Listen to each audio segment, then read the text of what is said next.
Hello दोस्तों, स्वागत है आपका अपने यूट्यूब चैनल हिंदी साहित्य प्रिया में। हम लोगों ने भक्तिकाल के 705 क्वेश्चन सॉल्व कर चुके हैं। आज हम लोग 706 से शुरू करेंगे। प्रश्न नंबर 706, इसमें मिलान करना है सूची 1 को सूची 2 से। प्रद्युम्न चरित्र, यह किसका मतलब किसने लिखा है इसको? तो सुधीर अग्रवाल, फोर्थ ऑप्शन हो जाएगा। सुधीर अग्रवाल ने लिखा है।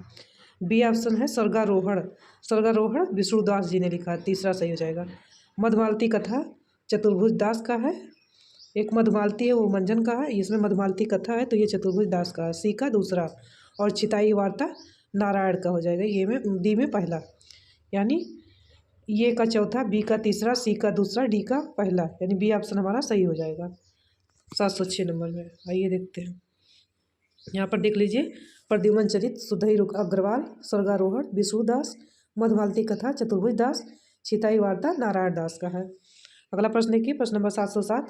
सूरदास के एक अति प्रचलित पद के निम्नलिखित चरण नखत वेद ग्रह जोरि अरध कर को वर्जे हम खात से किस खाए जाने वाले पदार्थ का अर्थ निष्पन्न होता है? तो इसका अर्थ होता है, सी ऑप्शन सही हो जाएगा। ये सूरदास का लिखा हुआ एक पद है, इसको आइए समझते हैं कैसे करना है। दिया है कि सूरदास के जो प्रचलित पद है, नखत वेद ग्रह जोरि अरध कर को वर्जे हम खात से खाए जाने वाले पदार्थ विष का निष्पन्न होता है। अब यहाँ पर इन्होंने लिखा नखत यानी नक्षत्र, नक्षत्र हमारे यहाँ 27 है, फिर 4 वेद हो गया, ग्रह पहले 9 थे, उसी के आधार पर इन्होंने बनाया था। अब 8 ग्रह है लेकिन पहले 9 था तो उसके हिसाब से बनाया है। 27 नक्षत्र हो गया, 4 वेद 9 ग्रह, यानी नखत वेद ग्रह जोड़ी यानी जोड़कर आराध्य यानी उसका आधा करना है, उसके बाद जो निकलेगा उसे हम खाते हैं। तो 27 4 और 9 जोड़ने पर 40 आएगा, इसका आधा करने पर 20 आएगा, यानी 20 हम खाते हैं। तो 20 का अभिप्राय 20 से है। प्रश्न नंबर 708। 84 वैष्णवन की वार्ता के लेखक कौन है? तो 84 वैष्णवन की वार्ता गोकुलदास का है, सी ऑप्शन सही हो गया। 84 वैष्णवन की वार्ता के लेखक गोकुलदास है। इनके द्वारा रचित एक अन्य ग्रंथ है 252 वैष्णवन की वार्ता। 84 वैष्णवन वार्ता में वल्लभाचार्य के शिष्यों का तथा 252 वैष्णवन वार्ता में विट्ठलनाथ के शिष्यों का जीवन परिचय मिलता है। यानी 84 में जो शिष्य का लिखे हैं वो वल्लभाचार्य का है, और 252 वैष्णवन वार्ता में आचार्य विट्ठलनाथ अपने शिष्यों के बारे में लिखे हैं। दोनों ग्रंथ इन्हीं का है। प्रश्न नंबर अगला देखते हैं, 709। 84 वैष्णवन की वार्ता का संबंध किस संप्रदाय से है? तो आपको पता है वल्लभ संप्रदाय से, वल्लभाचार्य के शिष्यों के बारे में लिखा है। 84 वैष्णवन की वार्ता का संबंध वल्लभ संप्रदाय से है। इस ग्रंथ के रचयिता विट्ठलनाथ के पुत्र गोसाई गोकुलनाथ जी माने जाते हैं। इस ग्रंथ में वल्लभाचार्य के शिष्यों का जीवन वृत्त लिखा गया है। अगला प्रश्न देखिए, प्रश्न नंबर 710। उर में माखन चोर गड़े अब कैसो निकसत नहीं उधो तिरछे हैं जू अड़े, ये पंक्तियाँ किस कवि की हैं? तो आइए देखते हैं 710 नंबर। ये पंक्तियाँ सूरदास की हैं, ये ऑप्शन सही हो जाएगा। उपयुक्त पंक्ति सगुण भक्त कवि सूरदास की है। सूरदास ब्रज भाषा के प्रथम प्रतिष्ठित कवि हैं। इनकी भक्ति साख्य भाव की है, किंतु वल्लभाचार्य के संपर्क में आने के पूर्व यह दास्य भाव में उपासना करते हैं। इनके द्वारा रचित ग्रंथ है सूरसागर, सूरसावली, साहित्य लहरी इत्यादि। प्रश्न नंबर 711। सूरदास किस रस का कोना कोना झांक आए थे? तो यह था वात्सल रस, डी ऑप्शन सही हो जाएगा। सूरदास वात्सल रस का कोना कोना झांक आए थे। सूर साहित्य के संबंध में विद्वानों का मत है कि सूर ही वात्सल है और वात्सल ही सूर है। वात्सल और श्रृंगार के क्षेत्रों का जितना अधिक उद्घाटन सूर ने अपनी बंद आंखों से किया, उतना किसी और ने नहीं। सचमुच इन क्षेत्रों का कोना कोना झांक आए थे। प्रश्न नंबर अगला देखिए, 712। निम्नलिखित में कौन विट्ठलनाथ का शिष्य था? तो विट्ठलनाथ का शिष्य है चतुर्भुज दास, बी ऑप्शन आपका सही हो जाएगा। चतुर्भुज दास विट्ठलनाथ के शिष्य थे। विट्ठलनाथ के अन्य 3 शिष्य हैं, गोविंद स्वामी, चित्त स्वामी, नंददास। विट्ठल स्वामी के 4 शिष्य थे और 4 शिष्य वल्लभाचार्य जी के थे। वल्लभाचार्य के जो 4 शिष्य हैं वो हैं सूरदास, कुंभन दास, परमानंद दास और कृष्णदास। इन चार लोगों को मिलाकर अष्टछाप की स्थापना हुई थी। प्रश्न नंबर 713। भरमत गीत प्रसंग का मूल स्रोत क्या है? तो भरमत गीत का मूल स्रोत है श्रीमद् भागवत का 10वां स्कंद, बी ऑप्शन आपका सही हो जाएगा। भ्रमर गीत एक उपालंब काव्य सर्जना है जिसमें भ्रमर को लक्ष्य बनाकर नायक की निष्ठुरता, लंपटता के साथ साथ उनकी पलायनवादी प्रवृत्ति को चित्रित किया जाता है। इसके साथ ही नायिका के आत्मगत विरह वेदना का भी मार्मिक ढंग से चित्रित किया जाता है। भ्रमर गीत का मूल स्रोत श्रीमद् भागवत पुराण का 10वां स्कंद है, जिसमें 46वें और 47वें अध्याय में भ्रमर गीत का प्रसंग है। इसको याद रखना है, इंपॉर्टेंट है। 46 47। प्रश्न नंबर 714, सूरदास कौन सी धारा के प्रतिनिधि कवि है? तो आपको पता है सूरदास कृष्ण काव्य धारा, ये ऑप्शन आपका सही हो जाएगा। प्रतिनिधि कवि है। सूरसागर, सूरसावली, साहित्य लहरी सूरदास की प्रमुख 3 रचनाएं मानी गई है जो उपलब्ध हैं। प्रश्न नंबर 715, रास पंचाध्यायी किस छंद में लिखी गई है? तो यह है रोला छंद में। सी ऑप्शन आपका सही हो जाएगा। अभी हाल ही में जो टीजीटी हिंदी का पेपर हुआ उसमें ये प्रश्न आया था कि रास पंचाध्यायी किस छंद में लिखी गई, तो यह था रोला छंद में। इसको याद रख लेना है। यहाँ पर देखिए, कृष्ण भक्ति शाखा के कवि नंददास द्वारा कृत रास पंचाध्यायी रोला छंद में लिखा गया है। यह 5 अध्यायों में विभाजित है। इसको भी याद रखना है। हो सकता है अगली बार पूछ ले कि कितने अध्याय में विभाजित है, तो याद रखना है 5 अध्याय। इस ग्रंथ में क्या है कि कृष्ण की लीला का अनुप्रसाद युक्त साहित्यिक वर्णन भाषा में वर्णन है। वियोगी हरि ने हिंदी का गीत गोविंद कहा जाता है, मतलब वियोगी हरि को हिंदी का गीत गोविंद कहा जाता है। अष्टछाप के कवियों में नंददास का स्थान काव्य सौष्ठव और भाषा की प्रजानता के में सूरदास के बाद है। नंददास के ग्रंथ इस प्रकार हैं: अनेकार्थ मंजरी, मान मंजरी, सुदामा चरित, रस मंजरी, रूप मंजरी, विरह मंजरी, रुक्मणी मंगल, भंवर गीत, रास पंचाध्यायी, सिद्धांत पंचाध्यायी, दशम स्कंद, भाषा। यहाँ पर देखिए सुदामा चरित यहाँ पर दिया है। सुदामा चरित नरोत्तम दास का भी है और नंददास का भी है, तो दोनों याद रखना है।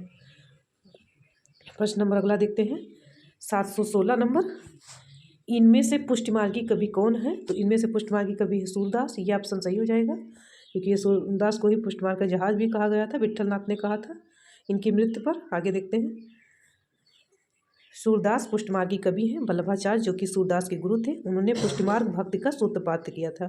भक्त काल के सगुण धारा के कृष्ण भक्ति शाखा के प्रमुख अष्टचापी कवि सूरदास ने भी कृष्ण भक्ति के पुष्टिमार्ग को अपनाया था। सूरदास की मृत्यु पर विट्ठलदास ने कहा था, पुष्टिमार्ग का की जहाज जात है, जाए कछु लेनो हो सो लेओ। यह किसने कहा था? विट्ठलनाथ ने कहा था। किसको कहा था? सूरदास को कहा था। अगला प्रश्न, प्रश्न नंबर 717, वल्लभाचार्य का वेदांत सूत्र पर लिखा गया प्रसिद्ध ग्रंथ है। तो वेदांत सूत्र पर कौन सा ग्रंथ वल्लभाचार्य ने लिखा है? देखिए सी ऑप्शन आपका सही हो जाएगा, अणुभाष्य लिखा था। वल्लभाचार्य का वेदांत सूत्र पर लिखा गया ग्रंथ है अणुभाष्य। वल्लभाचार्य की रचना अणुभाष्य वेदांत सूत्र पर आधारित कृति है, जो इनके पुत्र विट्ठलनाथ द्वारा पूर्ण की गई। मतलब इन्होंने पूरा नहीं कर पाए थे। इसका है पूर्व मीमांसा भाष, उत्तर मीमांसा भाष, ब्रह्मसूत्र भाष और तत्वदीप। अगला प्रश्न देखते हैं 718 नंबर, निम्नलिखित काव्य कृतियों में से किसकी रचयिता मीराबाई ने नहीं की है? तो मीराबाई की कौन कौन सी है? गीत गोविंद की टीका मीराबाई ने किया है, राग गोविंद किया और नासिर जी का मारा किया है। बी ऑप्शन हमारा सही हो जाएगा। बी ऑप्शन प्रश्न के हिसाब से सही है कि बी ये इसका जो है मीराबाई ने प्रेम तत्व निरूपण नहीं किया है। जो प्रेम तत्व निरूपण है ये कृष्णदास की रचना है, कृष्णदास की रचना है। प्रेम तत्व निरूपण मीराबाई की रचना नहीं है। प्रेम तत्व निरूपण कृष्णदास की रचना है। इन्होंने वल्लभाचार्य से शिक्षा ग्रहण कर इनकी भाषा गुजराती थी। ये संगीतज्ञ तथा सुकवि गायक भी थे। कृष्णदास को कहा गया है। अगला प्रश्न देखिए 719 नंबर, जन्म के आधार पर इन कवियों का सही अनुक्रम क्या है? तो बी ऑप्शन सही हो जाएगा हमारा। कुंभन दास पहले जन्म है, फिर सूरदास, परमानंद दास, फिर कृष्णदास। जन्म के अनुसार कवियों का सही अनुक्रम है कुंभन दास 1468 ईस्वी, सूरदास 1478 ईस्वी, परमानंद 1493, कृष्णदास 1496 ईस्वी है। अगला प्रश्न 720 नंबर, साहित्य लहरी किस विषय वस्तु का क्या है? मतलब साहित्य लहरी का जो विषय वस्तु है वो क्या है? तो ये है ऑप्शन सही हो जाएगा, नायिका भेद है। साहित्य लहरी की विषय वस्तु नायिका भेद है। आइए देखते हैं, साहित्य लहरी 1550 ईस्वी में सूरदास की रचना है। इसमें दृष्टकूट में राधा कृष्ण की लीलाओं का वर्णन है तथा अलंकारों एवं नायिका भेदों का वर्णन भी कूट पद में किया गया है। इस ग्रंथ में सूरदास का यश परंपरा का भी वर्णन मिलता है। सूरदास की रचनाएं क्या है? सूरसागर, सूरसावली तथा साहित्य लहरी। अगला प्रश्न देखते हैं, प्रश्न नंबर 721, नंददास की किस रचना का संबंध नायक नायिका भेद से है? तो बी ऑप्शन सही हो जाएगा, रसमंजरी। रसमंजरी नायक नायिका भेद से संबंधित है। रसमंजरी 1550 ईस्वी में नंददास ने दोहा चौपाई शैली में नायक नायिकाओं का वर्णन किया है। इसमें स्वकीय और परकीय नायक नायिका के भेद को चित्रित किया गया है। रास पंचाध्यायी में कृष्ण की रासलीला को रोला छंद में वर्णित किया गया है, जबकि भंवर गीत में सगुण और निर्गुण पर गोपी और उद्धव के संवाद का वर्णन है। श्याम सगाई में श्याम की सगाई का वर्णन है। अगला प्रश्न देखिए 722 नंबर, महाप्रभु वल्लभाचार्य के शिष्यों का वृत्तांत इस ग्रंथ में है। तो ये है सी ऑप्शन 84 वैष्णव की वार्ता। 252 वैष्णव में किसका था? विट्ठल नाथ जी का। वल्लभाचार्य के शिष्य पुत्र थे, वल्लभाचार्य के पुत्र जो है विट्ठल नाथ, और विट्ठल नाथ के पुत्र थे गोकुलनाथ। तो गोकुलनाथ ने वल्लभाचार्य के शिष्यों का और अपने पिता विट्ठल नाथ के शिष्यों का वर्णन किया था। देख लीजिए ग्रंथ का 84 वैष्णव। और यहाँ पर देखिए 84 वैष्णव की वार्ता, रचनाकार गोकुलनाथ। इसमें वल्लभाचार्य के शिष्यों का जीवन वृत्त वर्णित है। सॉरी, 252 जो है गोकुलनाथ का है वैष्णव की वार्ता। 252 वैष्णव की वार्ता है, गोकुलनाथ ने लिखा है। दोनों गोकुलनाथ ने ही लिखा है, एक अपने बाबा का, एक अपने पिता का। विट्ठलनाथ के शिष्यों का जीवन वृत्त वर्णित है। अगला प्रश्न देखिए, प्रश्न नंबर 723। अष्टछाप के कवियों में प्रथम नियुक्त कीर्तनकार कवि कौन थे? जो प्रथम थे तो वो थे कुंभन दास। डी ऑप्शन है। कुंभन दास और चतुर्भुज दास दो ऐसे लोग हैं जो पिता पुत्र का रिश्ता है। तो कभी कभी प्रश्न पूछता है कि अष्टछाप में कौन से ऐसे कवि हैं जिनका रिश्ता पिता और पुत्र का भी है। तो याद रखिएगा कि कुंभन दास और चतुर्भुज दास। चतुर्भुज दास विट्ठलनाथ के शिष्य थे और कुंभन दास वल्लभाचार्य के शिष्य थे। इन दोनों में पिता पुत्र का नाता था। यहाँ देखिए, अष्टछाप के कवियों में प्रथम नियुक्त कीर्तनकार कवि कुंभन दास थे। आचार्य रामचंद्र शुक्ल अपने हिंदी साहित्य के इतिहास में कृष्ण भक्ति शाखा के कवियों का सही अनुक्रम निम्नोक्त दिया है। अष्टछाप कवियों का जीवन क्रम देख लीजिए, सबका जीवन है। कुंभन दास का जन्म कहाँ हुआ था? जमुनावती उत्तर प्रदेश में। ये चार जो है ऊपर के, ये वल्लभाचार्य के शिष्य हैं। सूरदास सीही उत्तर प्रदेश, परमानंद दास कन्नौज उत्तर प्रदेश, कृष्णदास चिलोतरा गुजरात में। अब यहाँ देख लीजिए, विट्ठलनाथ का शिष्य है गोविंद स्वामी आंतरी राजस्थान, चित स्वामी मथुरा उत्तर प्रदेश, चतुर्भुज दास जमुनावती उत्तर प्रदेश, नंददास रामपुर उत्तर प्रदेश। ये 8 कवियों का जन्म है और उनके गुरु हैं जी। यहाँ पे जीवन काल भी दिया है, इसको भी आप लोग देख लीजिएगा। प्रश्न नंबर अगला 724 है। प्रश्न नंबर, सूरसागर के पदों का भावानुसरण करते हुए किस कवि ने कृष्ण के जीवन का चित्रण किया है? तो किसने किया है कृष्ण के जीवन का चित्रण? देख लेते एक बार। ये ऑप्शन हो जाएगा ब्रजवासी दास ने। ये ऑप्शन सही हो जाएगा। इन्होंने ही कृष्ण के जीवन का चित्रण किया, ब्रजवासी दास ने। थोड़ा सा तबीयत नहीं सही है, सर्दी जुकाम है, इसलिए थोड़ा आवाज़ में प्रॉब्लम हो सकती है, उसके लिए क्षमा चाहते हैं। यहाँ पे देखिए, ब्रजवासी दास वृंदावन के रहने वाले तथा वल्लभ संप्रदाय के अनुयायी थे। इन्होंने सूरदास के पदों का भावानुसरण करते हुए भावविलास नामक ग्रंथ में कृष्ण के जीवन का चित्रण किया है। इस ग्रंथ में कथा भी सूरसागर क्रम से ली गई है और बहुत से स्थलों पर सूरदास के शब्द और भाव भी चौपाइयों में रखे गए हैं। इस बात को ग्रंथकार भी स्वीकार करते हैं। यह रचना कुछ ब्रज भाषा में है। ठीक, आगे देखते हैं। प्रश्न नंबर 725, उज्ज्वल नीलमणि के रचयिता कौन है? तो उज्ज्वल नीलमणि के रचयिता रूप गोस्वामी है। यह ऑप्शन आपका सही हो जाएगा। यहाँ पर देखिए डिटेल में, उज्ज्वल नीलमणि रूप गोस्वामी का है। पूर्व मीमांसा भाष्य वल्लभाचार्य जी का है। उत्तर मीमांसा भाष्य या ब्रह्मसूत्र भाष्य जो अणुभाष्य के नाम से प्रसिद्ध है। अणुभाष्य वल्लभाचार्य का अधूरा ग्रंथ था जिससे उनके पिता विट्ठलनाथ ने पूरा किया था, उनके पुत्र ने पूरा किया था अणुभाष्य को। प्रश्न नंबर 726, अष्टछाप में सूरदास के पीछे इन्हीं का नाम लेना पड़ता है। इनकी रचना भी बड़ी सरस और मधुर है। इनके संबंध में यह कहावत प्रसिद्ध है कि और कभी गढ़िया नंददास जड़िया। यह कथन किस आलोचक का है? तो यह रामचंद्र शुक्ल का। ये ऑप्शन सही हो जाएगा, रामचंद्र शुक्ल का है। अष्टछाप में सूरदास के पीछे नंददास का नाम लेना पड़ता है। इनकी रचना भी बड़ी सरस और मधुर है। इनके संबंध में कहावत प्रसिद्ध है कि और कभी गढ़िया नंददास जड़िया।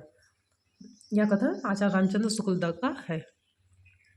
प्रश्न नंबर 727, सखी हो श्याम रंग रंगी देख बिकाए गई वह मूरत सूरत मही पगी। ये काम पंक्तियाँ किसकी है? यह काव्य पंक्ति तो यह है गदाधर भट्ट की। बी ऑप्शन आपका सही हो जाएगा, गदाधर भट्ट की पंक्ति है। देख लीजिए, यहाँ कुछ पंक्ति दी गई है। सखी हो श्याम रंग रंगी देख बिकाए गई यह मूरत सूरत मही पगी रो कहू काहू मनह दिए। गदाधर भट्ट की ये पंक्ति है। मेरे प्राण नाथ श्री श्यामा शपथ करो तीन छिए मन रे परस हरि के चरण हित। हरिवंश का है। सुभग शीत कमल कोमल त्रिविध ज्वाला हरण मीराबाई की पंक्ति है। एक दिन बजाए बंसी हंसिया हंसिया श्री जीवे कहिए मोरे देखे आसिया। यह जीव गोस्वामी की पंक्ति है। अगला प्रश्न है, वल्लभाचार्य द्वारा रचित ग्रंथ का क्या नाम है? तो वल्लभाचार्य द्वारा रचित ग्रंथ का नाम क्या था? अणुभाष्य। डी ऑप्शन आपका सही हो जाएगा। वल्लभाचार्य द्वारा रचित ग्रंथ अणुभाष है। इनके ग्रंथ हैं पूर्व मीमांसा भाष, तत्वदीप निबंध, सुबोधनी टीका, श्रृंगार रस मंडल। जबकि आध्यात्म रामायण मानवदास चारण द्वारा तथा महाभाष्य पतंजल द्वारा रचित ग्रंथ है। ये आध्यात्म जो रामायण है ये किसने लिखा था? माधवदास चारण ने। प्रश्न नंबर 729, यह सूचित करने की आवश्यकता नहीं है कि ना तो सूर्य का अवधि पर अधिकार था और ना जायसी का ब्रजभाषा पर। यह कथन किसका है? तो यह रामचंद्र शुक्ल का है। सी ऑप्शन सही हो जाएगा। इन्होंने कहा है कि यह सूचित करने की आवश्यकता नहीं है कि ना तो सूर्य का अवधि पर अधिकार था और ना जायसी का ब्रजभाषा पर। यह कथन आचार्य रामचंद्र शुक्ल का है। अगला प्रश्न देखिए, प्रश्न नंबर 730 है, नंददास किस काव्यधारा के कवि थे? तो आपको पता है कृष्ण काव्यधारा के। सी ऑप्शन सही है। नंददास कृष्ण काव्यधारा से संबंधित है। इन्हें जड़िया कवि कहा जाता है। कृष्ण काव्यधारा के अन्य कवि सूरदास, कुंभनदास, चतुर्भुजदास, परमानंददास, गोविंद स्वामी, चित्त स्वामी आदि हैं। संत काव्यधारा के प्रमुख कवियों में कबीरदास, दादू दयाल, गुरु नानक, रैदास आदि माने जाते हैं। सूफी काव्यधारा में जायसी, कुतुबुल, मंझन, ऐसायत, नूर मोहम्मद आदि के नाम आते हैं।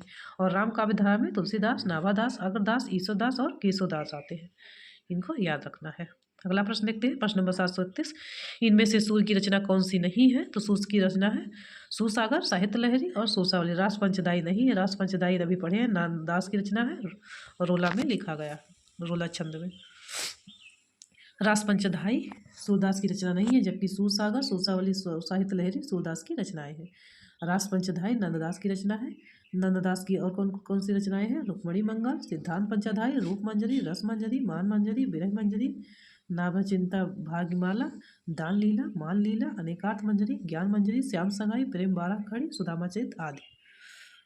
अगला देखते हैं प्रश्न नंबर 732, इनमें से कृष्ण भक्त कवि कौन सा नहीं है? तो कौन सा नहीं है? तुलसीदास आपको पता, राम भक्त कवि है। बाकी सूरदास, रसखान, कृष्णदास कृष्ण कवि है। प्रश्न नंबर 733, हित 84 के रचयिता है। तो हित 84 के रचयिता हित हरिवंश है। बी ऑप्शन सही हो जाएगा। हित 84 राधा सुधानी तथा यमुनाष्टक आदि स्वामी हित हरिवंश की रचनाएं हैं। सिद्धांत के पद तथा केलीमाला स्वामी हरदास जी के ग्रंथ है। जबकि चित्त स्वामी की रचनाएं जो संकलन है वो पदावली में है। देखते हैं अगला प्रश्न,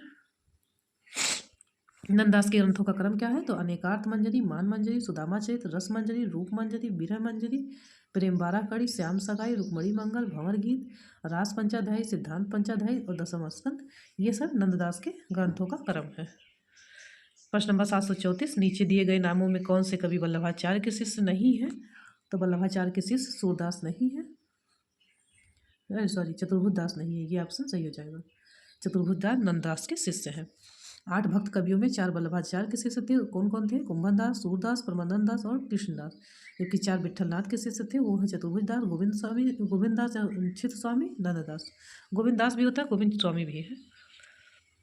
प्रश्न नंबर 735, सूरदास ने किस कृति को नहीं लिखा? तो बी ऑप्शन दोहावली को सूरदास ने नहीं लिखा। दोहावली किसका है? तुलसीदास का है। प्रश्न नंबर अगला देखते हैं 736, जुगल मानचरित नामक ग्रंथ के लेखक कौन है? तो कृष्णदास हैं। बी ऑप्शन सही है गया। जुगल मानचरित ग्रंथ जो है कृष्णदास ने लिखा। देख लीजिए, वल्लभ संप्रदाय के कृष्ण भक्त कवि गोस्वामी विट्ठलनाथ द्वारा स्थापित कृष्ण अष्टछाप के कवि कृष्णदास ने जुगल मानचरित नामक ग्रंथ की रचना की। अष्टछाप के अन्य कवि हैं नंददास ने अनेकार्थ मंजरी, रस मंजरी, रूप मंजरी, भंवर गीत, रास पंचाध्यायी, सिद्धांत पंचाध्यायी आदि ग्रंथों की रचना की। दान लीला तथा क्या लिखा है ये देख लेते हैं, कीर्तनावली चतुर्भुज दास का है तथा पदावली चित्त स्वामी द्वारा रचित ग्रंथ है। एक पदावली उनका भी विद्यापति का। प्रश्न नंबर 737, कृष्ण काव्य के प्रमुख कवि कौन माने जाते हैं? कृष्ण काव्य के प्रमुख कवि सूरदास है। सी ऑप्शन आपका सही हो जाएगा। सूरदास कृष्ण काव्य के प्रमुख कवि हैं। वहीं तुलसीदास राम काव्य के प्रतिनिधि कवि हैं। आचार्य रामचंद्र शुक्ल आधुनिक युग के प्रमुख आलोचक है। जबकि रहीमदास संप्रदाय निरपेक्ष कवि थे, सभी संप्रदायों के प्रति समादर भाव रखते थे। प्रश्न 738, ध्रुव चरित के रचयिता है। तो ध्रुव चरित के रचयिता नरोत्तम दास है। सी ऑप्शन आपका सही होगा। ध्रुव चरित, सुदामा चरित एवं विचार माला आदि काव्य ग्रंथों की रचना नरोत्तम दास ने की है। सुजान रसखान, मूल गोसाई चरित, प्रेम वाटिका, दान लीला, मुसलमान कृष्ण भक्त, कवि रसखान आदि रचनाएं हैं। श्रृंगार निर्णय, काव्य निर्णय, रस सारांश, ये भिखारी दास की रचना है। कलिकाल स्वामी हरदास की कृति है, ये भी याद रखना है। अगला प्रश्न देखिए, प्रश्न नंबर 739, भक्त काल के किस कवि को जड़िया विशेषण से विभूषित किया गया है? तो अभी हम लोगों को बताया नंददास को। ये ऑप्शन आपका सही हो जाएगा। नंददास को किया गया था। आइए देखते हैं, अष्टछाप के प्रमुख कवियों में नंददास अपनी तर्कपूर्ण शैली के लिए प्रसिद्ध थे। इनके द्वारा कही गई बात मानव काव्य में नग की तरह पिरोई गई है। इसी बात को लेकर कहा जाता है और कवि गढ़िया नंददास जड़िया। आगे देखिए, अष्टछाप की स्थापना सन 1565 में किसने की? तो विट्ठल दास ने की। बी ऑप्शन आपका सही हो जाएगा। श्री वल्लभाचार्य ने पुष्टिमार्ग नामक कृष्ण भक्ति संप्रदाय की स्थापना की। यह भक्ति संप्रदाय का पल्लवन अष्टछाप के भक्त कवि ने किया।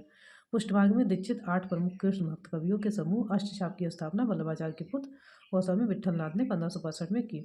इन 8 कृष्ण भक्त कवियों में 4 विट्ठलनाथ के शिष्य नंददास, गोविंद स्वामी, चित स्वामी, चतुर्बुद्धदास, अन्य 4 वल्लभाचार्य के शिष्य कुंभनदास, चतुर्बुद्धदास, सूरदास, परमानंददास, कृष्णदास हैं।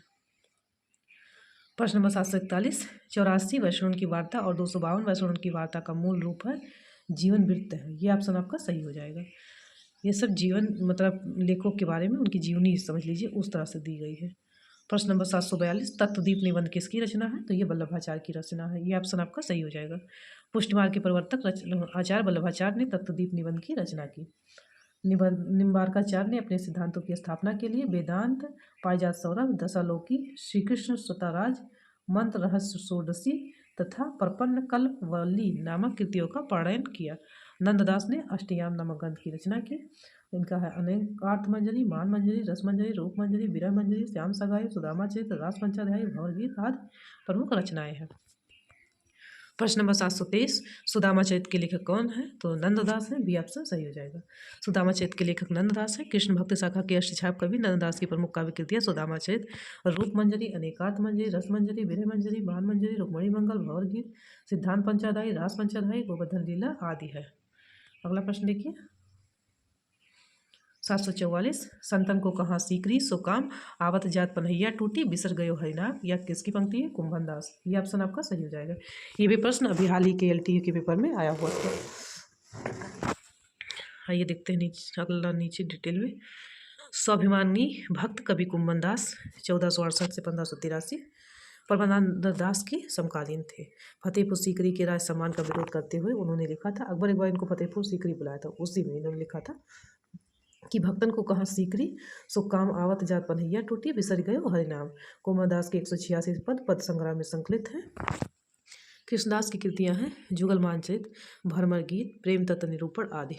कीर्तनावली, दान लीला, चतुर्भुज, कीर्तन संग्रह चतुर्भुजदास की रचनाएं हैं। अनेकार्थ मंजरी, रस मंजरी, मान मंजरी, रूप मंजरी, विरह मंजरी, भंवर गीत, श्याम सकाई नंददास की रचनाएं हैं।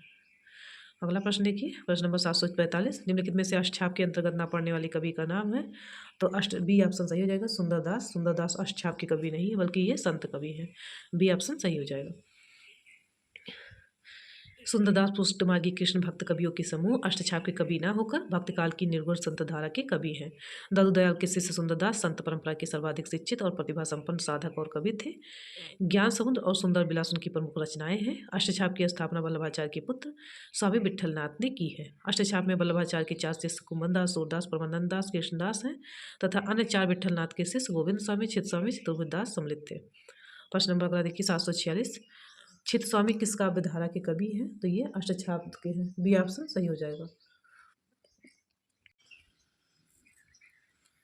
चित स्वामी कृष्ण भक्ति से संबंधित अष्टछाप धारा के कवि हैं। अष्टछाप की स्थापना 1565 ईस्वी में वल्लभाचार्य के पुत्र गोस्वामी विट्ठलनाथ ने की। अष्टछाप में वल्लभ के 4 शिष्य सूरदास, कुंभनदास, परमानंद दास, कृष्णदास तथा विट्ठलनाथ के 4 शिष्य गोविंद स्वामी, चित स्वामी, चतुर्बुद्धदास एवं नंददास सम्मिलित हैं। अगला प्रश्न देखते हैं, प्रश्न नंबर 747, अष्टछाप के प्रमुख कवि नंददास किसके शिष्य थे? तो आपको पता है नंददास विट्ठलनाथ के शिष्य थे। बी ऑप्शन सही हो जाएगा। वल्लभाचार्य की पुष्टिमार्ग को मानने वाले जिन 8 कृष्ण भक्त कवियों पर वल्लभाचार्य के पुत्र विट्ठलनाथ ने अपने आशीर्वाद की छाप लगाई, वह कवि अष्टछाप के नाम से जाने गए। अष्टछाप में 4 भक्त कवि नंददास, गोविंद स्वामी, चित स्वामी और चतुर्भुजदास है। इसको आप जानते हैं। अगला प्रश्न देखते हैं, प्रश्न नंबर 748, कृष्ण काव्य धारा के प्रवर्तक कौन है? तो कृष्ण काव्य धारा के प्रवर्तक स्वामी वल्लभाचार्य हैं। बी ऑप्शन सही हो जाएगा। कृष्ण काव्य धारा के प्रवर्तक स्वामी वल्लभाचार्य हैं। इनके भक्ति मार्ग को पुष्टि मार्ग कहा जाता है।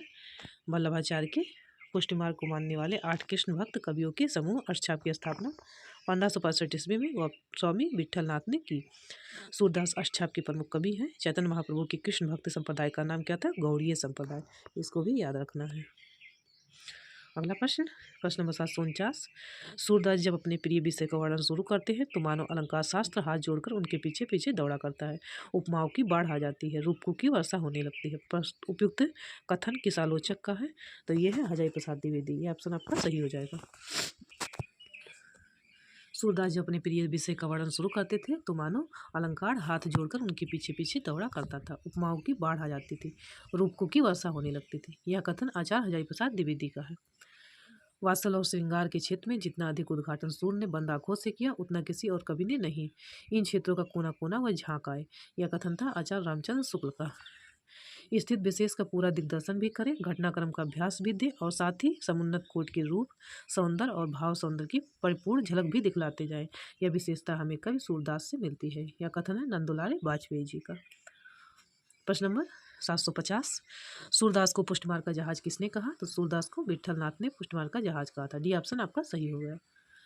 सूरदास को पुष्टमार का जहाज विट्ठल दास नाथ ने कहा। सूरदास की मृत्यु पर विट्ठल नाथ का कथन दृष्टव्य है कि पुष्टमार को जहाज जात है, जाय कछु लेनो हुए सो लियो। अगला प्रश्न देख लीजिए 751।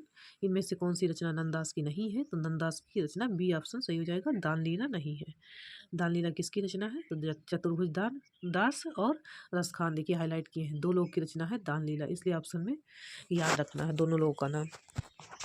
नंददास की रचनाएं हैं रास पंचाध्यायी, सिद्धांत पंचाध्यायी, अनेकार्थ मंजरी, रूप मंजरी, विरह मंजरी, भंवर गीत, गोवर्धन लीला, श्याम सगाई, रुक्मणी मंगल, सुदामा चरित, भाषा दशमस्कंद, पदावली आदि सब रचनाएं हैं इनकी। देखिए अगला प्रश्न, प्रश्न नंबर 752। विट्ठलनाथ ने बल्लभ संप्रदाय में किस तरह की पूजा पद्धति का समावेश किया? तो युगलो उपासना पद्धति, बी ऑप्शन सही हो जाएगा। स्वामी वल्लभाचार्य के पुत्र गोसाई विट्ठलनाथ ने बल्लभ संप्रदाय में युगलो उपासना अर्थात राधा कृष्ण के युगल रूप की उपासना का समावेश किया। विट्ठलनाथ ने वल्लभाचार्य के 4 शिष्य तथा 4 अपने शिष्यों को मिलाकर अष्टछाप की स्थापना की थी। प्रश्न नंबर 753। सूरसागर में जगह जगह दृष्टिकूट वाले पद मिलते हैं, यह भी विद्यापति का अनुकरण है। सूरदास से संबंधित उक्त विचार किस आलोचक का है? तो यह है रामचंद्र शुक्ल का। सी ऑप्शन सही है। आचार्य रामचंद्र शुक्ल ने अपने साहित्य इतिहास ग्रंथ में सूरदास से संबंधित विचार लिखा है कि सूरसागर में जगह जगह दृष्टिकूट वाले पद मिलते हैं, यह भी विद्यापति का अनुकरण है। आचार्य हजारी प्रसाद द्विवेदी ने सूर्य के साहित्य से संबंधित सूर्य साहित्य नामक ग्रंथ लिखा है। अगला प्रश्न देखिए, प्रश्न नंबर 754। निम्नलिखित पुस्तकों में सूरदास की श्रेष्ठ कृति के रूप में कौन सा विख्यात है? तो ये सूरसागर इनका विख्यात है, इसलिए मैंने हाईलाइट कर दिया है। कृष्ण भक्त शाखा के प्रतिनिधि कवि सूरदास, श्रेष्ठ कृति का नाम सूरसागर है। सूरसागर के अन्य प्रमुख ग्रंथ सूरसावली, साहित्य लहरी सूरदास के। सूरसागर के 10वें स्कंद में भ्रमर गीत न केवल हिंदी साहित्य बल्कि विश्व साहित्य में विशिष्ट स्थान रखता है। विकल्प में बाकी ये गलत है, क्या करने पढ़ना। अब हम लोग थोड़ा जल्दी जल्दी ज़्यादा प्रश्न सॉल्व करेंगे क्योंकि पेपर जल्दी जल्दी इधर आने वाला है सब। ये मार्च का पेपर आ ही गया है, डेट 22 मार्च से शुरू है। प्रश्न नंबर 755। निम्नलिखित में से सूरदास के भ्रमर गीत में किसकी प्रतिष्ठापना है? तो सगुण की सरसता का है, सगुण है। सूरदास के भ्रमर गीत में सगुण की सरसता की प्रतिष्ठापना हुई है। सूरदास की गोपियाँ अपनी वाक्पटुता से निर्गुण ब्रह्म की भक्ति का उपदेश करने वाले उद्धव को निरुत्तर कर दिया। अंत में उद्धव स्वयं कृष्ण भक्त व प्रेमी बनकर लौटे हैं। प्रश्न नंबर 756। सूर्य काव्य के विषय में कौन सा तथ्य गलत है?